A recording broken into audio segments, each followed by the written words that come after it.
kita mengembangkan kreativitas diri kita untuk bercocok tanam. Jangan malu kita untuk disebut sebagai petani, karena petani sekelas Jakarta itu adalah petani-petani keren, petani-petani milenial, yang memang petani itu tidak harus kotor. Petani bisa menggunakan dengan teknologi atau dengan teknik-teknik lain. Petani tidak harus bermainan lumpur, seperti saya, petani keren yang sudah mampu menumbuhkan 90 jenis di ibu kota.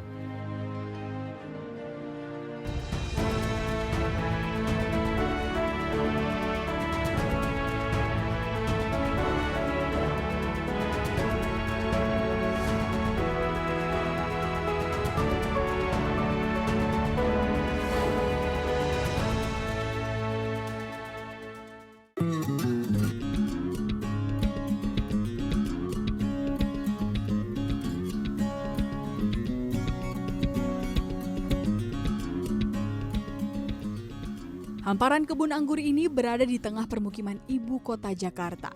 Di lahan seluas 400 meter persegi inilah tumbuh subur puluhan varietas anggur. Namun siapa sangka, kebun yang hijau kini dulunya merupakan lahan terbengkalai yang kerap dijadikan tempat pembuangan sampah.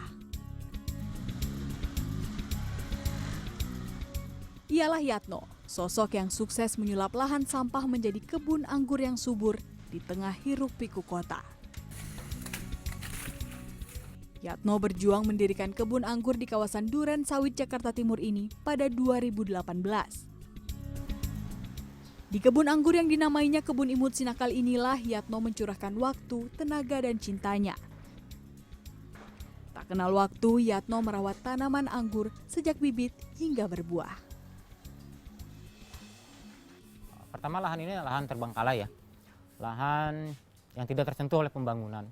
Ini dulu tempat pembuangan sampah, artinya bukan tempat pembuangan sampah umum, tapi karena memang banyak orang-orang yang tidak bertanggung jawab membuang sampah di sini, kita berizin ke kelurahan, diberikan izin untuk dijadikan lahan produktif lah.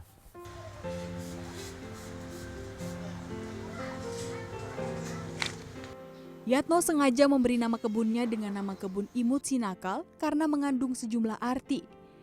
Imut yang berarti mungil karena kebun ini hanya memiliki luas 400 meter persegi. Sedangkan Sinakal berarti sigap, niat, dan berakal. Harapannya siapapun yang datang dan keluar dari kebun ini memiliki ilmu bertani yang mumpuni.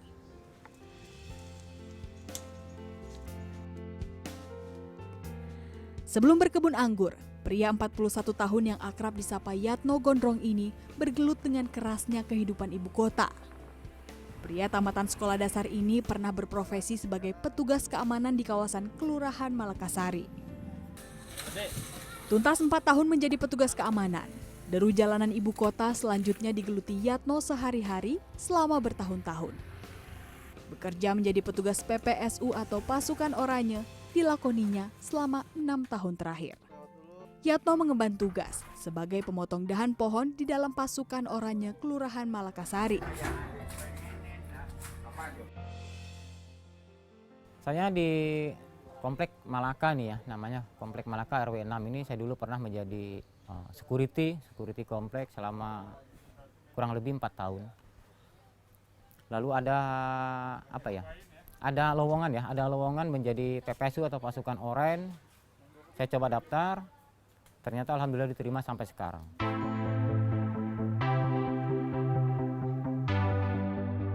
Bertani menjadi jalan hidup yang dipilih Yatno demi mengubah nasib.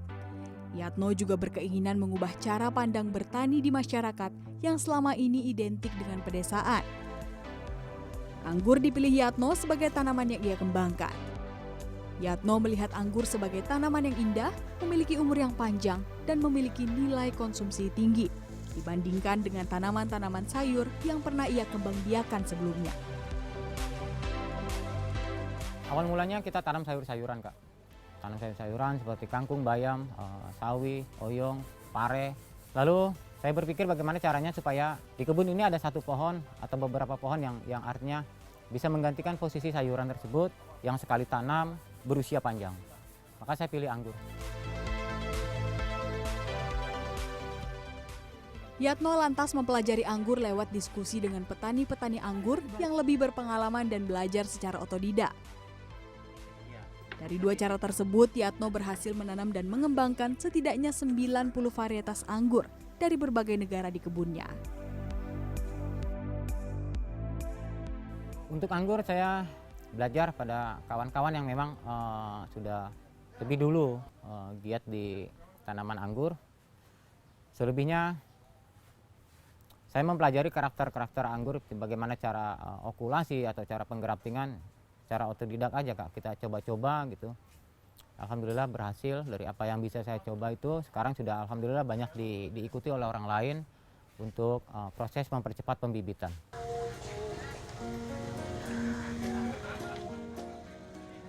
Yatno bersama istri dan 2 anaknya juga tinggal di sekitar lahan kebun anggur ini.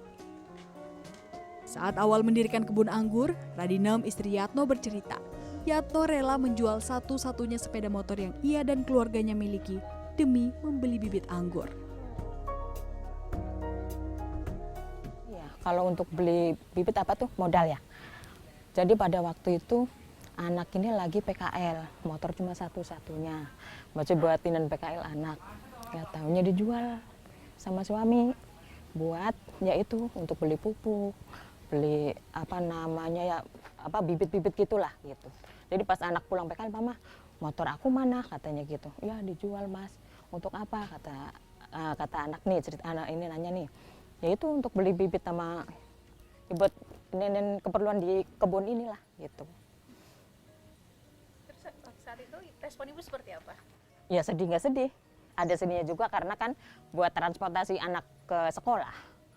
Tapi ada rasa ininya juga karena kan buat ini juga buat modal ya untuk kedepannya sih ya alhamdulillah. Menuai hasil hari ini tak diraih Yatno dan keluarganya dengan mulus. Lika-liku dan pengalaman pahit harus dilaluinya, terlebih di saat kebun anggurnya tak tumbuh subur. Kalau di titik terendah ya itu yang kemarin bilang katanya harus adalah orang itu ngaku-ngaku mana Pak Yatno tolong ya katanya 1 kali 24 jam temuin saya yang punya tanah gitu. Jadi sekarang ini ya banyak lah Mbak yang ngaku-ngaku gitu pas lagi begini. Ada aja yang kayak kemarin aja ada yang minta uang sewa.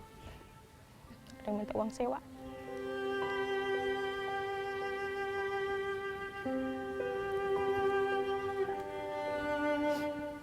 Kalau untuk ini modal apa kan sebenarnya kita sendiri Mbak, nggak ada ini untuk modal. Walau banyak rintangan, Yatno dan keluarga bertekad bulat mengurus kebun anggur ini dengan berpegang pada izin resmi yang diberikan Kelurahan Malakasari. Berdasarkan Peraturan Pemerintah Nomor 20 Tahun 2021 tentang penertiban kawasan dan tanah terlantar, jika seseorang memiliki hak atau izin usaha atas tanah atau kawasan, namun tidak digunakan, dimanfaatkan, ataupun dirawat sebagaimana mestinya, maka tanah atau kawasan tersebut dapat ditetapkan sebagai tanah atau kawasan terlantar yang kemudian dikuasai langsung oleh negara. Sampai hari ini, Yatno menggunakan uang pribadi untuk mengelola kebun anggur Imut Sinakal. Yatno mengembangbiakan bibit anggur untuk dijual. Hasilnya ia gunakan untuk merawat dan mengembangkan kebun anggur.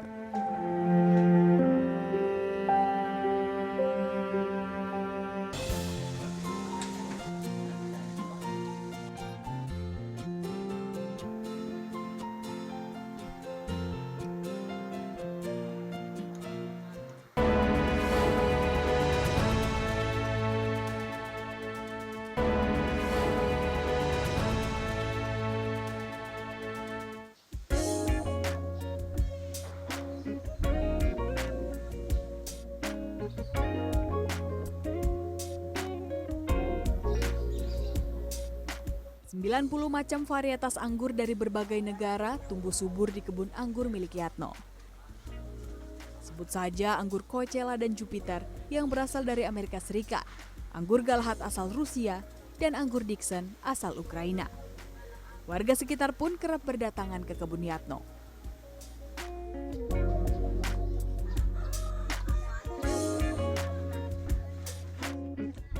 Warga yang datang ada yang mencicipi langsung buah anggur saat masa panen, ada yang belajar menanam anggur, hingga sekedar menikmati suasana kebun.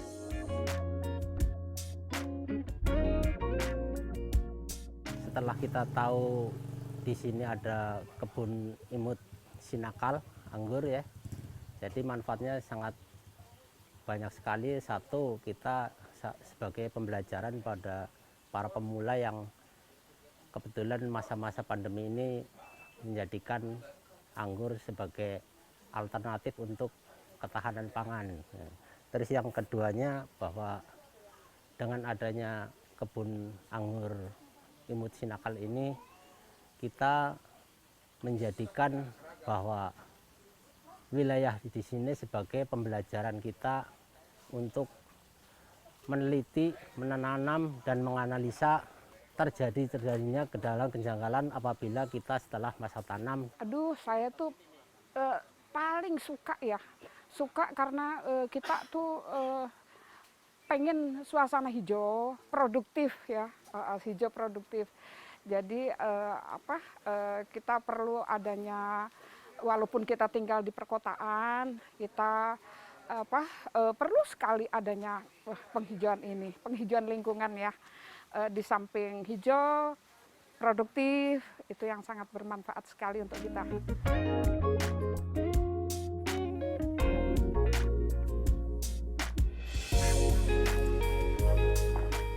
Bagi pengunjung yang ingin belajar mengembangkan tanaman anggur, Yatno akan turun langsung untuk mengajari proses pembibitan tanaman. Adapun cara untuk mengembangbiakan anggur antara lain cangkok dan grafting, atau menyambungkan dua jenis tunas batang anggur agar menghasilkan buah siap konsumsi.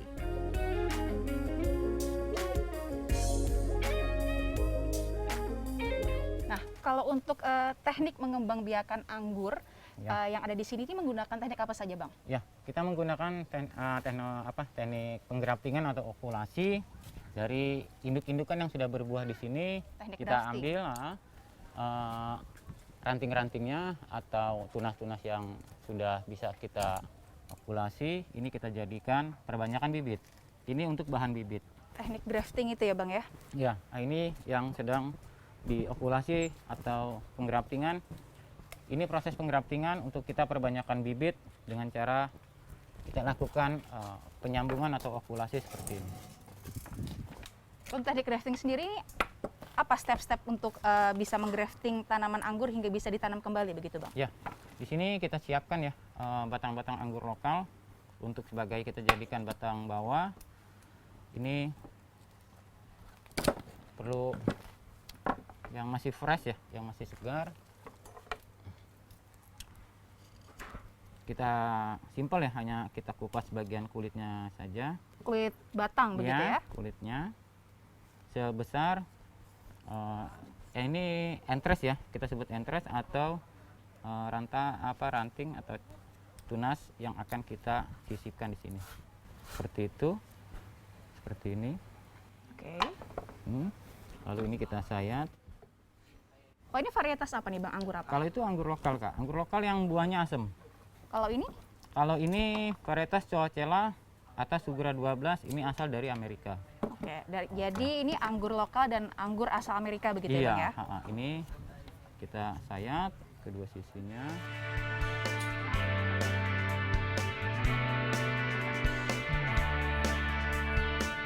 Terdapat bahan pelapis khusus untuk merekatkan dua batang jenis anggur dalam proses okulasi. Pelapis ini berfungsi untuk menjaga kelembapan lapisan dalam batang anggur agar kedua jenis anggur dapat tumbuh menjadi satu kesatuan tanaman baru. Setelah itu Kita lilit dengan plastik wrapping ya, Kak. Kita lilit.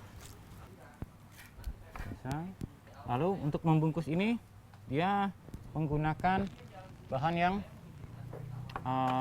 khusus. Ini apa ini, Bang? namanya parafilm untuk melindungi tunas ini supaya dia tetap terjaga kelembapannya. untuk menjaga kelembapan. Nah, setelah selesai menyambungkan kedua tunas yang berbeda ini, lalu seperti apa Bang stepnya untuk bisa menanam kembali? Nah, ini selesai, kita lakukan perendaman di JPT, zat perangsang tumbuh, selama 1 sampai 2 jam. Zat perangsang tumbuh. Setelah itu kita lakukan penanaman di media tanam seperti di polybag.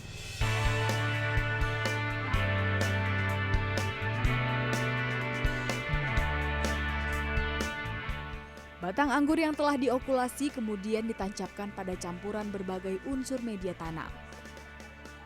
Unsur media tanam yang digunakan memiliki perbandingan komposisi masing-masing.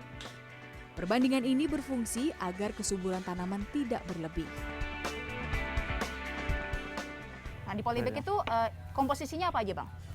Komposisi media tanam untuk bibit anggur itu tanah gembur, arang sekam, dengan dicampur pupuk kandang yang sudah fermentasi. Artinya dia sudah memang sudah terurai pupuk kandang tersebut. Kalau yang masih baru jangan digunakan karena memang masih panas. Nah, itu perbandingan dari pupuk kandang lalu arang sekami berapa? Perbandingan tanah 1, sekam 1, pupuk kandang atau kompos itu setengah, Kak.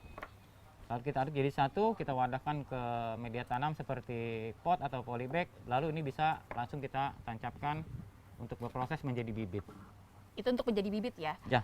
Dari bibit kemudian tumbuh menjadi pohon anggur ini, kalau diakumulasi membutuhkan waktu berapa lama itu, ya, Bang Yatno? Dari bibit seperti ini, sampai dia bisa berproduksi menghasilkan buah, di usia 5, 6, 7 bulan sudah bisa dia berbuah, tergantung dari jenis yang kita okulasi atau kita grafting. Kalau ini, dua varietas lokal dan dari Amerika ini butuh waktu berapa lama untuk bisa menjadi pohon anggur itu sendiri? Biasanya yang sudah kami lakukan penggraftingan atau pengokulasian dari sejak awal seperti ini, sampai dia bisa menghasilkan buah itu di usia 7 bulan sudah bisa kita buah.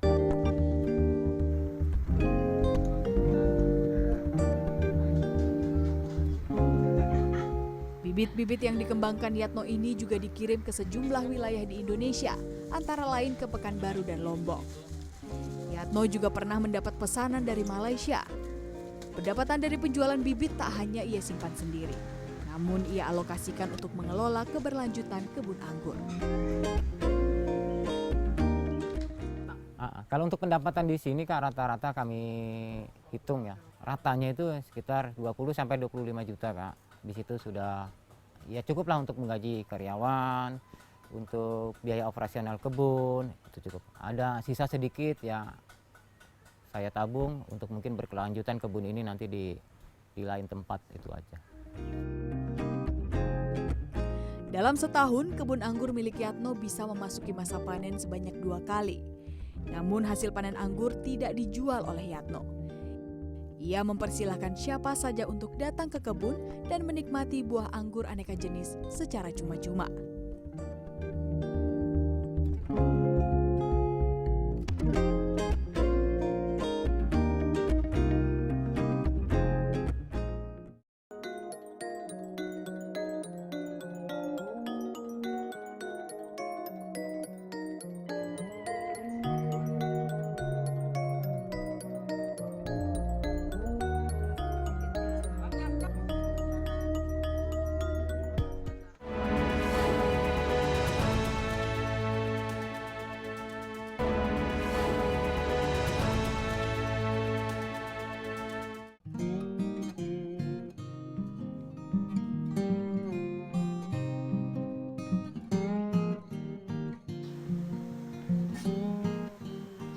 Kebun anggur Imut Sinakal Yatno tak hanya menjadi lahan anggur biasa. Di kebun ini terbuka pula lapangan kerja baru seperti yang diterima Puriyati.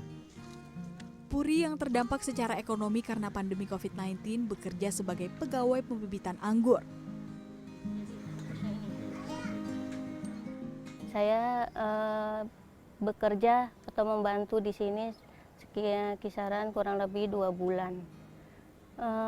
Di sini saya sangat senang sekali bisa belajar, bisa bekerja, gitu kan, menghasilkan ya ekonomi saya bisa terbantu. Dan Bang Yatno ini adalah sepupu saya. Dan saya di sini belajar mengurus semua bibit-bibit anggur di sini. Dan saya belajar terutama grafting, soal grafting. Dia membantu saya dan saya berhasil dalam membibit anggur lewat grafting ini.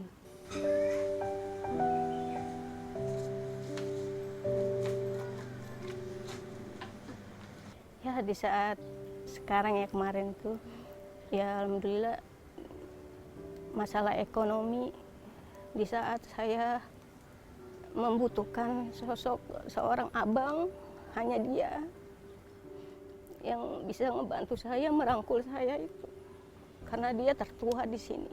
Itu Bang Yatno ini tempat curhat saya, keluh kesah saya itu. Pokoknya sangat membantu saya gitu orangnya. Bang Yatno ini orangnya pendiam tapi dia penyayang.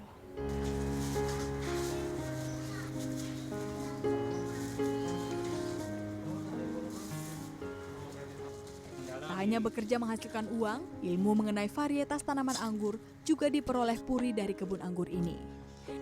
Ia berharap ilmu yang diperolehnya bisa menjadi bekal hidup di kemudian hari. Dari kebun ini pula, berdirilah sebuah komunitas pecinta anggur bernama Komunitas Anggur Jakarta. Berawal dari obrolan santai para pengunjung kebun yang memang tertarik dengan tanaman anggur, komunitas ini telah berdiri selama setahun terakhir. Komunitas ini terdiri dari berbagai macam profesi, antara lain pengusaha, pegawai negeri sipil, hingga anggota militer. Jadi kebun Imut Sinakal yang lokasinya di Duren Sawit itu adalah cikal bakal terwujudnya komunitas anggur Jakarta. Jadi kita sering berkumpul di sini, terus kita berdiskusi gitu kan. Bagaimana kalau kita membuat satu komunitas? Nah, cikal awalnya dari sini. Setelah itu kita bentuklah komunitas anggur Jakarta dengan ketuanya Ahmad Patoni, saya selaku wakil ketua gitu kan. Komunitas anggur Jakarta itu menyatukan 5 wilayah, Jakarta Timur, Jakarta Utara, Jakarta Selatan, Jakarta Pusat, dan Jakarta Barat. Itu kita satukan, setiap wilayah kita bentuk satu koordinator wilayah. Program kantor berkebun yang dicanangkan, terutama yang dicanangkan oleh kantor Lemigas gitu, kita mendukung. Jadi nanti itu kantor-kantor yang akan berkebun itu kita dukung. Kita akan selain mengedukasi, kita mendukung juga bibit-bibitnya, terus medianya, terus personil yang akan merawat itu kita edukasi, ya, dari mulai pencampuran media tanam, ya, terus perawatan, bahkan sampai pruning, terus bahkan sampai panen. Pasca panen juga ada prosesnya yang harus ini kita berikan semuanya edukasi. Diharapkan itu yang mengelola, terutama mungkin karyawan, sudah bisa menguasai tentang anggur.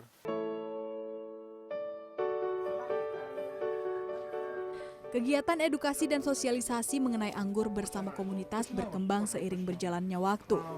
Yatno bersama komunitas bahkan pernah bekerja sama dengan Kedutaan Besar Ukraina untuk melaksanakan program penghijauan dengan menanam anggur di kebun Imut Sinakal. Kini, ia bersama komunitas tengah menggencarkan program menanam anggur di perkantoran. Program ini bertujuan mengajak siapa saja untuk bisa berkebun anggur di mana saja. Oke, Bang Yatno, urban farming menggunakan tanaman anggur ini seperti apa sih Bang kalau diterapkan di perkotaan? Iya, anggur itu tanaman yang artinya memang belum banyak dikenal sama masyarakat. Dengan adanya kita melakukan penanaman anggur ini, artinya sebagai sosialisasi dan edukasi ke masyarakat bahwasanya anggur juga bisa menjadi tanaman hias yang artinya buahnya yang bisa kita nikmati sendiri dari pohon-pohon yang kita tanam. Oke, nah Bang, dengan urban farming menggunakan tanaman anggur ini, apa tujuan dan cita-cita Abang lewat tanaman ini agar pertanian dapat dikenal oleh masyarakat khususnya di perkotaan? Untuk anggur, sekiranya kita bisa swasembada pangan anggur untuk kedepannya, yang artinya tidak ketergantungan dengan negara-negara lain. karena tanah kita adalah tanah yang subur. Di sini ada beberapa jenis anggur-anggur yang kita tanam yang mungkin dalam beberapa tahun ke depan bisa menghasilkan buah secara maksimal, dan ini menjadi pusat edukasi atau sosialisasi masyarakat sekitar sini.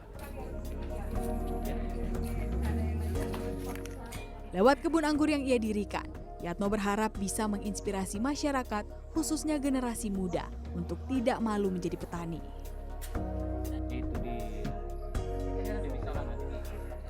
Ayolah kita mengembangkan kreativitas diri kita untuk bercocok tanam. Jangan malu kita untuk disebut sebagai petani, karena petani sekelas Jakarta itu adalah petani-petani keren, petani-petani milenial, yang memang petani itu tidak harus kotor. Petani bisa menggunakan dengan teknologi atau dengan teknik-teknik lain. Petani tidak harus bermainan lumpur seperti saya, petani keren yang sudah mampu menumbuhkan 90 jenis di ibu kota. Berkat Yatno, perubahan dan dampak yang luar biasa terjadi. Yatno adalah teladan untuk mau melangkah demi perubahan. Ketekunannya bertani anggur berbuah manis. Tak hanya bagi dirinya, tapi juga untuk lingkungannya.